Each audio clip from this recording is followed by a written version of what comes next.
Washington کے اقتدار کے ایوانوں میں جب دباؤ حد سے بڑھنے لگتا ہے تو نقشے پر نظریں خود بخود مشرق وسطیٰ کی طرف اٹھنے لگتی ہیں، اور اس بار وہ نگاہیں ایران پہ ٹکی ہوئی ہیں۔ سربیا کے صدر الیگزینڈر ووچ کا یہ کہنا ہے کہ ایک تلخ تاریخی تجربہ پھر سے ہونے جا رہا ہے۔ جیسے ہی امریکہ اندرونی بحران، سکینڈل یا اخلاقی زلزلے میں گھرتا ہے، دنیا کے کسی حساس خطے میں جنگ کا امکان اچانک حقیقی محسوس ہونے لگتا ہے۔ وہ بتاتا ہے کہ ایران پر ممکنہ حملہ ہو سکتا ہے، اور اسی تناظر میں یہ بات سامنے آ رہی ہے جہاں ایپسٹین فائلز نے امریکی طاقتور حلقوں کو دفاعی پوزیشن پہ لا کھڑا کیا، اور یوں محسوس ہوتا ہے جیسے اندر جھلتے جو سوالات ہیں ان کی آنچ کم کرنے کے لیے بیرونی کسی محاذ کو گرم کرنے کی تیاری ہو رہی ہے۔ اور تاریخ گواہ ہے کہ ایران جیسے ممالک اکثر ایسے لمحات میں عالمی سیاست کے مرکز میں لا کھڑے کیے جاتے ہیں جہاں اصل شور واشنگٹن کے اندر اٹھ رہا ہوتا ہے۔ آپ سب پر سلامتی ہو، میں یاسر رشید ہوں اور آپ دیکھ رہے ہیں سنو نیوز۔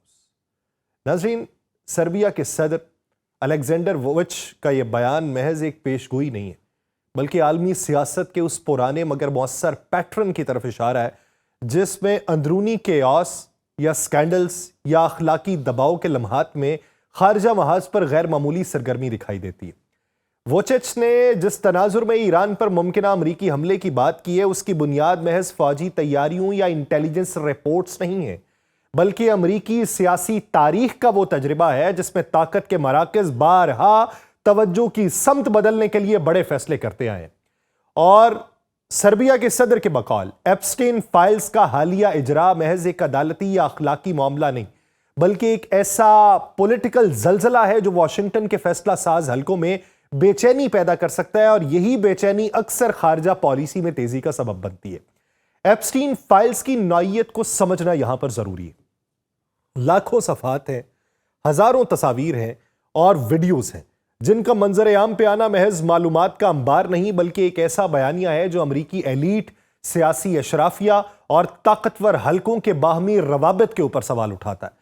اگرچہ قانونی طور پہ ان دستاویزات میں شامل اکثر ناموں پر کوئی الزام ثابت نہیں ہوا، لیکن سیاسی اور اخلاقی سطح پر یہ مواد شدید دباؤ پیدا کرتا ہے۔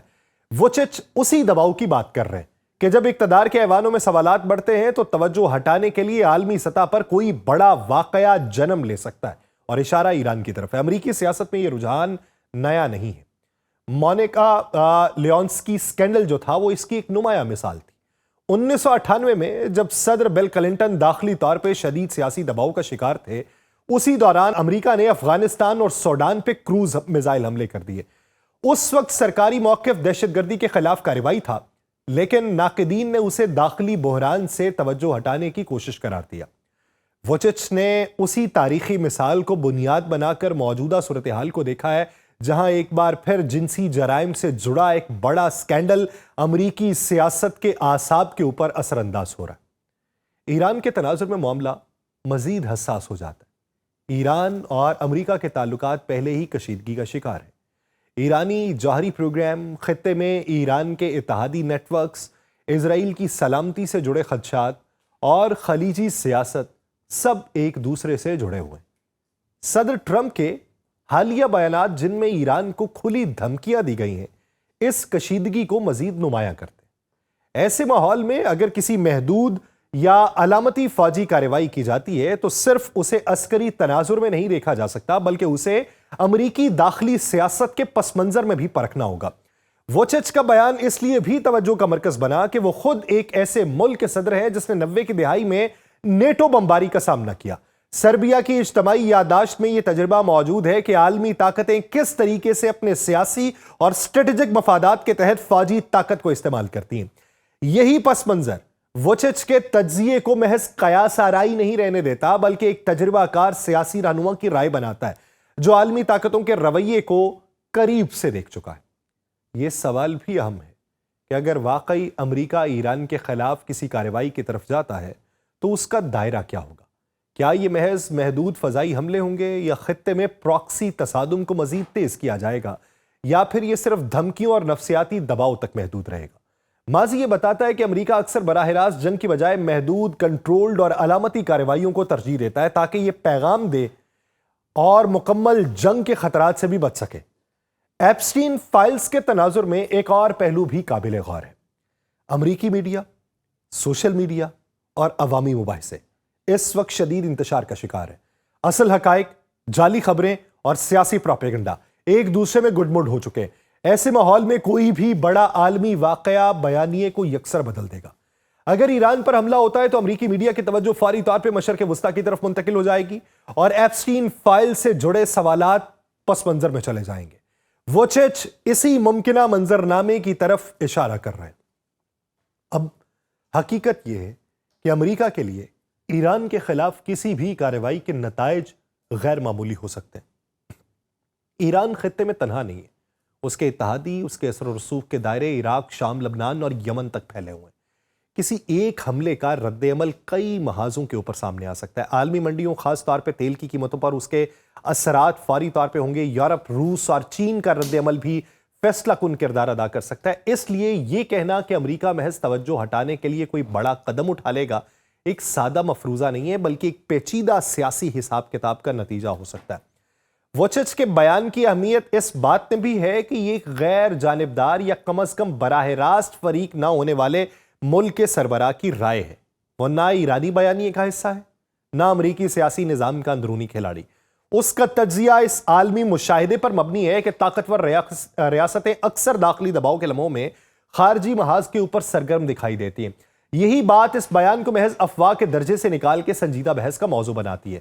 سوال یہی رہ جاتا ہے کہ آنے والے دنوں میں کیا واقعی کوئی فوجی کارروائی ہوتی ہے یا نہیں۔ اس کا جواب وقت دے گا، لیکن سربیا کے صدر کا بیان اس حقیقت کو ضرور اجاگر کرتا ہے کہ عالمی سیاست میں واقعات کبھی تنہا نہیں ہوتے۔ جنسی سکینڈل، عدالتی دستاویزات، میڈیا کا شور اور مشرق وسطیٰ کی جنگی تیاری سب ایک ہی عالمی نظام کے مختلف پہلو ہیں۔ انہیں الگ الگ دیکھنے کی بجائے ایک مربوط تصویر کے طور پہ سمجھنا ہی شاید موجودہ دور کی سیاست کو سمجھنے کا واحد راستہ ہے۔ امریکی سیاست کو اگر ایک مسلسل بہاؤ کے طور پہ اگر آپ نے دیکھنا ہے تو سربیا کے صدر کی بات جو ہے وہ آپ تک پہنچا دی۔ اب حقیقت کی طرف آتے ہیں، یہ بات بار بار سامنے آتی ہے کہ داخلی دباؤ، اخلاقی سکینڈلز، معاشی بحران یا سیاسی تقسیم کے لمحات میں خارجہ محاذ پہ غیر معمولی سرگرمی دکھائی دی، اور یہ کوئی خفیہ منصوبہ نہیں بلکہ طاقت کی سیاست کا وہ پرانا طریقہ ہے جسے تاریخ نے بار بار دہرایا۔ گزشتہ گفتگو میں جس نقطے کے اوپر بات رکی تھی وہ یہی تھا کہ جب اقتدار کے ایوانوں میں سوالات بڑھ جاتے ہیں تو دنیا کے نقشے پہ کہیں نہ کہیں حرکت شروع ہو جاتی ہے۔ اب اسی تسلسل میں ان مثالوں کو سمجھنا ضروری ہے جہاں امریکہ نے اندرونی بحران سے توجہ ہٹانے کے لیے مختلف اقدامات کیے، کبھی فوجی، کبھی سفارتی اور کبھی نیریٹو کی بنیاد کے اوپر۔ 1969 کی دہائی سے آغاز کریں تو ویتنام جنگ اس حوالے سے ایک فیصلہ کن موڑ تھی۔ ابتدا میں اسے کمیونزم کے پھیلاؤ کو روکنے کی جنگ قرار دیا گیا، مگر وقت کے ساتھ ساتھ یہ واضح ہوتا گیا کہ امریکہ خود اندرونی طور پہ نسلی کشیدگی، سول رائٹس موومنٹ اور سیاسی تقسیم کا شکار تھا۔ ویتنام میں جنگ کا دائرہ بڑھانا محض خارجہ پالیسی کا فیصلہ نہیں تھا، بلکہ داخلی سطح پہ قوم کو ایک مشترکہ دشمن کے خلاف متحد رکھنے کی کوشش تھی۔ جب جنگ طول پکڑ گئی، نقصانات بڑھنے لگے، تو یہی جنگ امریکہ کے لیے اندرونی بحران بن گئی۔ مگر اس مرحلے پر بھی پینٹاگون پیپرز جیسے انکشافات سے توجہ ہٹانے کے لیے عسکری بیانیہ مزید سخت کر دیا گیا۔ اس کے بعد اگر آپ دیکھیں تو واٹر گیٹ سکینڈل آیا، جس نے صدر نکسن کی صدارت کو ہلا کے رکھ دیا۔ واٹر گیٹ محض ایک سیاسی سکینڈل نہیں تھا بلکہ امریکی ریاستی ڈھانچے کی ساکھ کے اوپر سوالیہ نشان تھا۔ اسی دور میں سرد جنگ کے تناظر میں سوویت یونین کے خلاف سخت بیانات، اسلحے کی دوڑ اور عالمی محاذ آرائی کو نمایاں رکھا گیا تاکہ اندرونی بد اعتمادی کو بیرونی خطرے کے تصور سے دبایا جا سکے۔ نکسن کے استعفے کے بعد بھی یہ رجحان ختم نہیں ہوا، بلکہ آنے والی انتظامیہ نے بھی عالمی سطح پر طاقت کے اظہار کو ترجیح دی۔ 1980 کی دہائی میں رونالڈ ریگن کا دور آیا، جسے اکثر سرد جنگ کے آخری مرحلے کے طور پہ دیکھا جاتا ہے۔ اس زمانے میں امریکہ اندرونی طور پہ معاشی عدم مساوات، صنعتی زوال اور سماجی تبدیلیوں کے دباؤ میں تھا۔ اسی پس منظر میں لیٹن امریکہ میں مداخلتیں بڑھائی گئیں۔ نکاراگوا، ایل سیلواڈور اور دیگر ممالک پہ پراکسی جنگیں چلائی گئی۔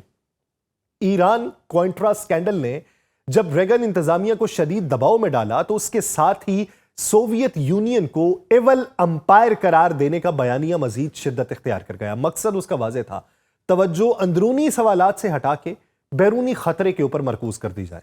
پھر خلیج جنگ کا دور آیا۔ 1990 اور 91 میں عراق کے خلاف امریکی قیادت میں جنگ ایک ایسے وقت میں لڑی گئی جب سرد جنگ ختم ہو چکی تھی اور امریکہ اپنی عالمی برتری کو نئے انداز میں منوانا چاہتا تھا۔ اندرونی طور پہ معاشی مسائل تھے، سیاسی سمت کے سوالات موجود تھے۔ صدام حسین کو ایک متعلق دشمن کے طور پہ پیش کرنا نہ صرف مشرق وسطیٰ میں امریکی موجودگی کو مضبوط کرنے کا ذریعہ بنا، بلکہ امریکی عوام کے لیے بھی ایک واضح بیانیہ فراہم کیا گیا کہ دنیا اب بھی خطرناک ہے اور امریکہ کو قائدانہ کردار ادا کرنا ہوگا۔ بل کلنٹن کے دور میں مونیکا لیونسکی اسکینڈل اس رجحان کی سب سے نمایاں مثال بن کے سامنے آیا جب صدر پر مواخذے کی تلوار لٹک رہی تھی۔ اسی دوران افغانستان اور سوڈان پہ کروز میزائل حملے کر دیے گئے۔ سرکاری موقف دہشت گردی کے خلاف کارروائی کا تھا، مگر وقت اور حالات کی ہم آہنگی نے بہت سے سوالات کو جنم دیا۔